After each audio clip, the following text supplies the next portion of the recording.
이번 주에는 사이코링귀스틱스에 대해서 배우도록 하겠습니다. 자, 사이코링귀스틱스도 세 가지 파트로 나눠지는데요. 첫 번째 파트에는 언어가 우리 뇌 속에 어떤 형태로 또 어느 부분에 들어있는가 하는 아주 흥미로운 주제입니다. 두 번째 파트는요, 어떻게 우리가 언어를 이해하는가 하는 것에 관련되어 있고요. 세 번째 파트는 우리가 어떻게 언어를 밖으로 내놓는가 하는 것에 관련되어 있습니다. 네, 사이코링귀스틱스 1차 시에 관련된 겁니다. 언어가 뇌 속에 어떻게 들어있는가, 또 어느 부위에 들어있는가 하는 것을 우리가 어떻게 알아낼 수 있을까요? 어페이지아를 통해서 알 수가 있습니다. 어페이지아는 실어증 또는 언어 상실증이라고 하는데요. 언어를 잃어버렸다는 이야기죠. 병에 걸리거나 또는 다치거나 해서 뇌 한 부분에 손상을 입었다고 합시다. 그럴 때 언어를 어떻게 잃어버리냐에 따라서 우리가 어느 뇌가 어느 언어에 관련이 돼 있구나 이런 거를 알 수 있다는 거죠. 그 다음에 그런 언어 상실증이 과연 사인 랭귀지하고 스포큰 랭귀지에 같게 나오는가 아니면 다르게 나오는가 하는 것도 궁금한 일이겠죠. 그래서 그 두 가지에 대해서 알아보려고 합니다. 자, 언어가 뇌에 어디에 들어있느냐, 특히 사인 랭귀지는 어디에 들어있느냐 하는 게 초점입니다. 만약에 뇌에 장애가 생겨서 사인을 하게 되면 어떤 현상이 일어날까? 이게 지금 중요한 포인트입니다. 그리고 언어가 어느 부위가 다쳤느냐에 따라서 어떻게 달라지는가 하는 것하고요. 그 다음에 성인들하고 수어 사용자들이 똑같은 그 장애가 오는가, 어페이지아에 따라서 실어증이 똑같이 나타나는가 하는 것이 관심의 초점입니다. 그리고 그것이 언어가 실제로 작용을 하는 데 있어서 이해하고 또는 언어를 실제로 하는 데 있어서 어떤 영향을 미치는가 하는 것이죠. 우리 뇌는 좌반구와 우반구로 나누어져 있습니다. 좌반구를 left hemisphere, 우반구를 right hemisphere 이렇게 말하는데요. 언어는 어디에 있을까요? 네, 오른손잡이들은요, 왼쪽 뇌에 언어가 있다고 합니다. 왼손잡이 중에서 일부, 다 그런 건 아니고 일부는 오른쪽 뇌에 언어가 있다고 합니다. 그러니까 대부분 우리는 어디에 언어가 있는 건가요? 좌뇌에 있다고 보시면 되겠습니다. 여기 그림 보시면은요, 그림에는 브로커스 에어리얼, 버니키스 에어리어라고 되어 있습니다. 여기 보시면 지금 브로커스 에어리어는 푸르스름한 계열로 되어 있고요. 버니키스 에어리어는 초록색으로 되어 있네요. 이게 지금 언어와 밀접한 관계가 있는 부분이에요. 특히 스포큰 랭귀지에서는 브로커스 에어리어가 다치게 되면 이게 말을 잘 못하는 현상이 일어납니다. 또 버니키스 에어리어가 다치게 되면 말은 잘하는데요. 이해를 못하는 그런 현상이 일어납니다. 그래서 이걸 보고 우리가 아하, 여기에는 언어를 생산하는, 실제로 발화하는 그런 기능이 들어있구나. 또 여기에는 언어를 이해하는 그런 기능이 들어있구나 하는 것을 아는 거죠. 랭귀지 프로덕션과 브로커스 에어리어가 관련이 되어 있고요. 랭귀지 컴프리헨션하고 버니키스 에어리어가 관련이 되어 있습니다. 실제로 농인 6명을 실험해서 어떠한 문제가 생겼는가 하고 알아봤답니다. 이 6명의 농인들은 어렸을 때 수어를 배웠고요. 아메리칸 사인 랭귀지를 배운 거죠. 그리고 매일같이 수어를 사용하는 분들이었고요. 그 다음에 그러다가 뇌에 손상이 와서, 장애가 와서 실어증에 걸린 그런 분들이에요. 왼쪽 뇌를 다친 경우에는요, 언어에 실어증이 왔습니다. 특히 문법적인 에러, 또 phonological error, 그래서 문법에 문제가 왔고 그 다음에 실제로 발화할 때 손모양이나 동작이나 이런 것들을 잘 못하는 문제가 왔습니다. 그런데 오른쪽에 장애가 온 경우는요, 언어 사용에 문제가 없었다고 합니다. 그렇다면 우리가 어떤 결론을 내릴 수 있을까요? 자, 여기 어페이지아를 테스트하기 위한 그림이 있습니다. 그래서 지금 엄마는 물이 흘러 넘치는 걸 모르는 채로 접시를 닫고 있고요. 아이들은 지금 쿠키를 엄마 몰래 지금 훔쳐서 먹고 있는 그런 상황이죠. 자, 이걸 보고 실어증에 걸린 농인들과 대화를 나눈 내용입니다. 한번 보시죠.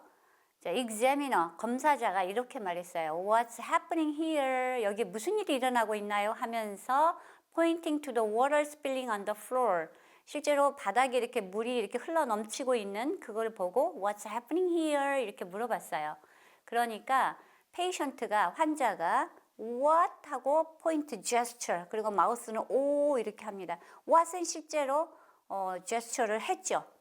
근데 examiner가 what is that 하고 다시 또 물을 가리키면서 물어봐요. 그러니까 FEFALL 하고 사인을 한 게 아니고 핑거 스펠링으로 지문자로 철자를 하나하나 쓰고 있어요. F 쓰고 E 쓰고 F 쓰고 A 쓰고 LL 하고 손으로 지문자로 만들어내고 있죠. What's the woman doing there? 거기서 여자는 뭘 하고 있나요? 라고 물어보니까 plate라고 하는데요. 사인으로 plate는 잘했어요. 그런데 TEOWL 하고 타월이라고 하는데 철자도 틀렸죠.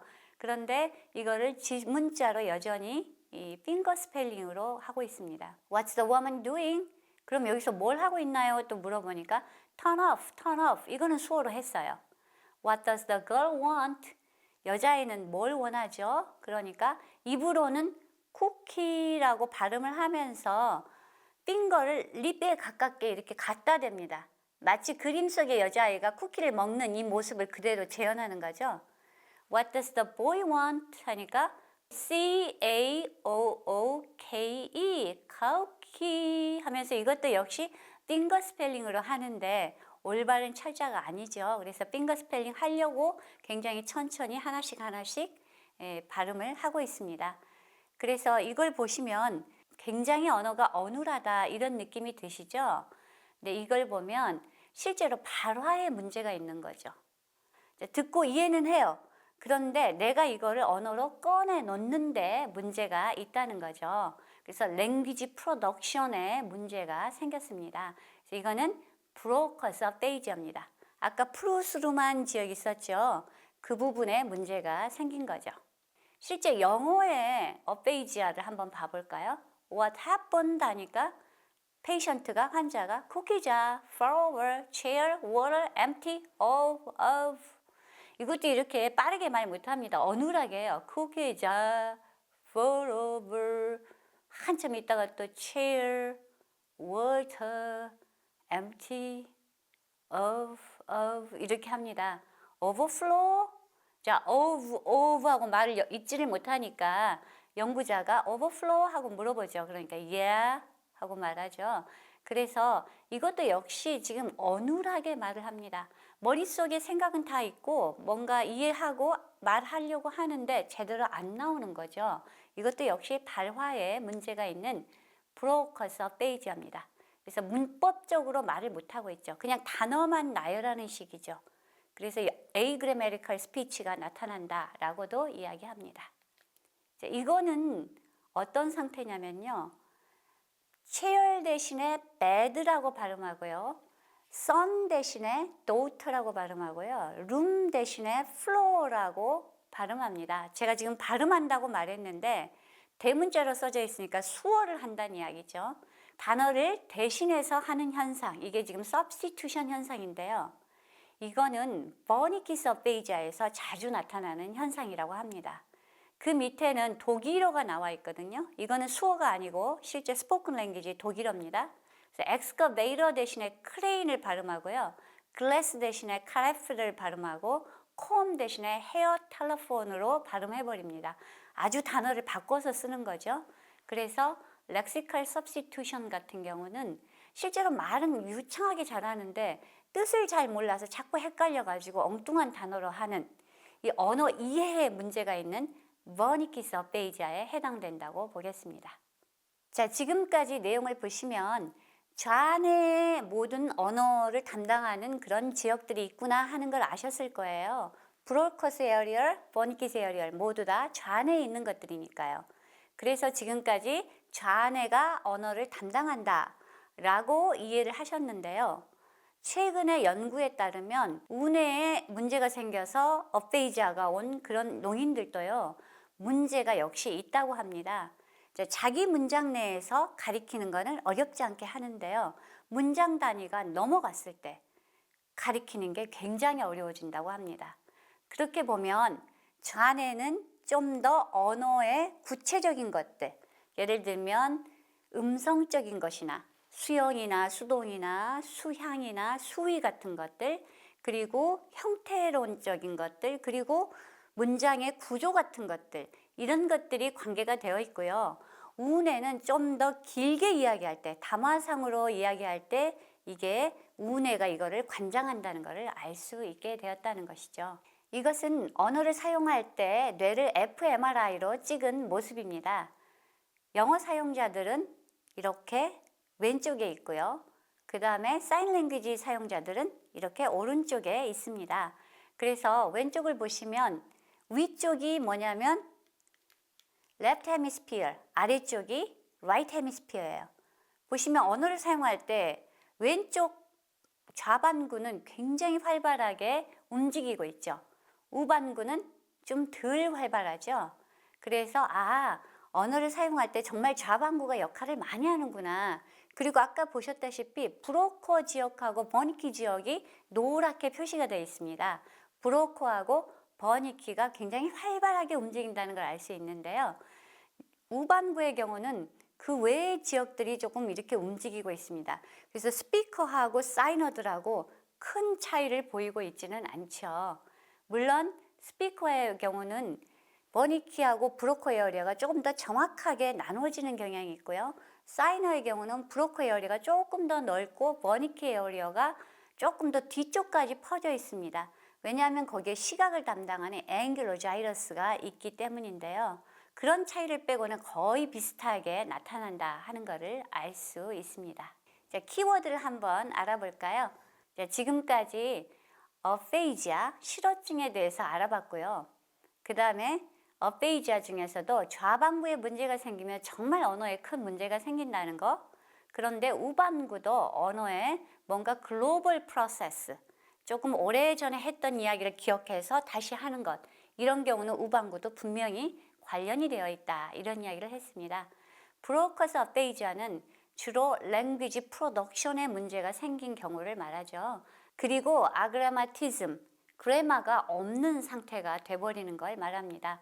여러분들 중풍 환자나 뇌졸중 환자 생각하시면 될 것 같아요. 주로 중풍이나 뇌졸중 환자가 브로커스 어페이지아에 걸린 겁니다. 그래서 어린애들처럼 말 하나, 단어 하나 다시 배우는 경우가 있죠. 그리고 버니키 에어리어는 무엇을 담당하느냐? 랭귀지 컴프레hension을 담당합니다. 따라서 이해를 잘 못하는데 말은 엄청 잘해요. 그런데 유창하긴 한데요. 단어를 바꿔서 말해버리고 그 의미가 이 단어인데 그와 비슷한 단어 또는 반대말 단어, 관련 있는 단어로 바꿔버립니다. 그래서 그런 렉시컬 서브스티튜션에 문제가 생기기도 한다는 걸 배웠습니다. 자, 과제는요, 자세히 써서 공지사항에 올려두도록 하겠습니다. 지금까지 열심히 시청해 주셔서 감사합니다.